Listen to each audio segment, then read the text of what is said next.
नमस्ते दोस्तों, स्वागत है आप सभी का हमारे इस नए वीडियो में। इस वीडियो में हम बात करेंगे इंदिरा एकादशी कब है और यह इतनी खास क्यों है।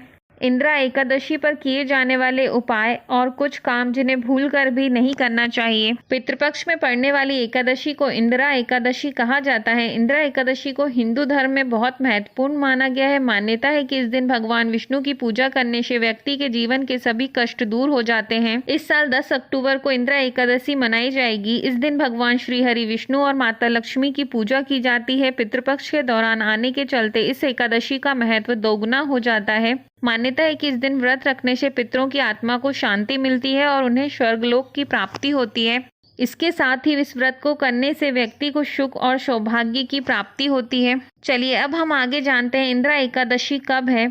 इस साल इंदिरा एकादशी 9 अक्टूबर 2023 को दोपहर 12:36 से शुरू हो जाएगी और यह 10 अक्टूबर 2023 दोपहर 3:08 तक रहने वाली है। उदय तिथि मान्य होने के कारण एकादशी का व्रत 10 अक्टूबर को रखा जाएगा। इंदिरा एकादशी इतनी खास क्यों है? इंदिरा एकादशी पितृपक्ष के दौरान पड़ती है, इस कारण इसको काफी खास माना गया है। इस दिन श्री हरि विष्णु और माता लक्ष्मी की विधि विधान से पूजा की जाती है। इसके साथ ही इस दिन व्रत भी रखा जाता है। धार्मिक मान्यताओं के अनुसार पितृपक्ष में आने वाली एकादशी का व्रत रखने से सभी पाप नष्ट हो जाते हैं। इसके अलावा भगवान विष्णु के साथ पितरों का भी आशीर्वाद मिलता है। इस व्रत को करने से साधक की सभी मनोकामनाएं पूर्ण होती हैं। अब आगे हम जानते हैं इंदिरा एकादशी पर किए जाने वाले उपाय। इंदिरा एकादशी पर पितरों को खुश करने और उनका आशीर्वाद प्राप्त करने के लिए आप आसान से उपायों को कर सकते हैं। एकादशी व्रत के दिन सात्विक भोजन बनाएं, ब्राह्मणों को भोजन कराएं। इसके साथ ही गाय, कौओं, कुत्तों, चींटियों के लिए भोजन अवश्य निकालें और इस दिन पितरों को खुश करने के लिए, उनका आशीर्वाद प्राप्त करने के लिए आप ये आसान से उपाय कर सकते हैं। ज्योतिष के अनुसार इंदिरा एकादशी के दिन दोपहर के समय पीपल के पेड़ की विधि विधान से पूजा करें। इसके बाद इसकी परिक्रमा करके शाम के समय पीपल के पेड़ के नीचे दीपक जलाकर पितृ सूक्त का पाठ करें।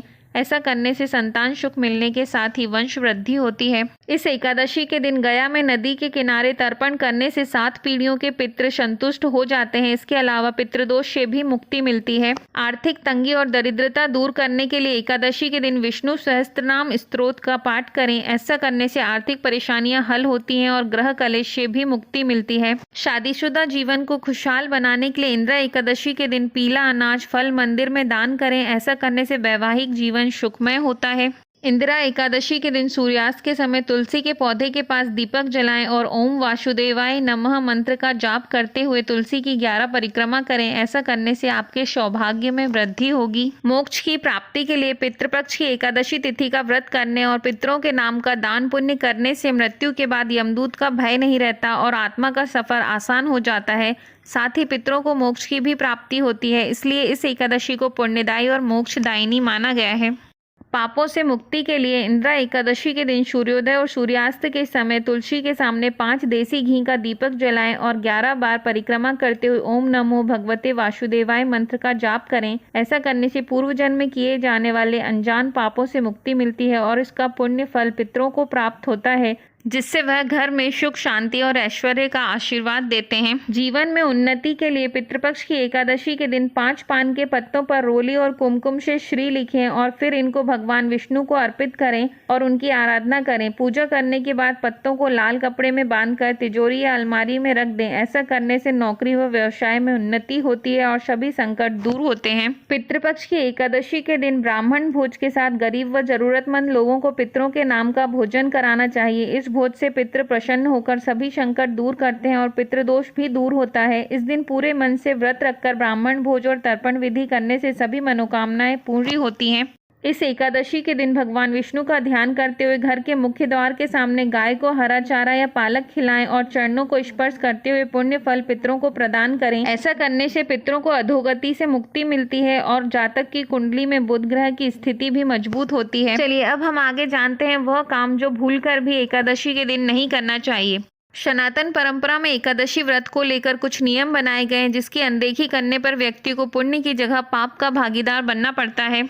चलिए जानते हैं एकादशी व्रत से जुड़ी उन 5 बड़ी गलतियों के बारे में जिसको करने से व्यक्ति का व्रत टूट जाता है।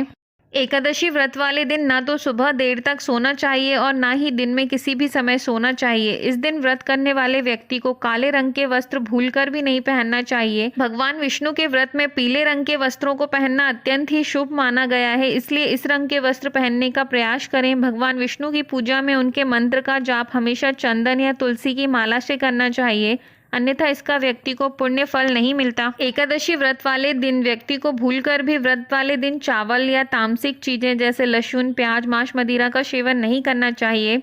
एकादशी व्रत वाले दिन चने के शाक का भी सेवन नहीं करना चाहिए। एकादशी व्रत के दिन किसी जरूरतमंद व्यक्ति को अन्न का दान और भोजन कराने का बहुत ज्यादा पुण्य फल मिलता है, लेकिन इस बात का ध्यान रखना चाहिए कि व्रत करने वाले व्यक्ति को भूलकर भी आज किसी का दिया हुआ अन्न दान में नहीं लेना चाहिए और ना ही किसी के द्वारा दिया गया भोजन करना चाहिए। यदि मजबूरी में खाना पड़े तो उसकी कीमत किसी न किसी रूप में चुका देना चाहिए। एकादशी व्रत वाले दिन व्यक्ति को पूरी तरह से ब्रह्मचर्य का पालन करना चाहिए। व्रत करने वाले व्यक्ति को भूलकर भी अपने मन में किसी को लेकर काम, क्रोध, ईर्ष्या की भावना नहीं लाना चाहिए। एकादशी व्रत वाले दिन पेड़ और पत्तियों को लेकर भी कुछ नियम है। मान्यता है कि एकादशी के दिन किसी भी पेड़ से पत्ते या लकड़ी नहीं तोड़ना चाहिए। ऐसे में आज इंद्रा एकादशी के दिन दातून के लिए लकड़ी या फिर पूजा के लिए तुलसी के पत्ते न तोड़ें। भगवान विष्णु की पूजा के लिए एक दिन पहले ही तुलसी दल तोड़ लेना चाहिए। यदि आप भी इंद्रा एकादशी का व्रत कर रहे हैं तो घर में कलेश का माहौल न बनाएं, बल्कि शांतिपूर्ण ढंग से भगवान का ध्यान करने से ही व्रत का फल मिलता है। वीडियो में दी गई जानकारी अच्छी लगी हो तो चैनल को लाइक, शेयर और सब्सक्राइब करें। धन्यवाद।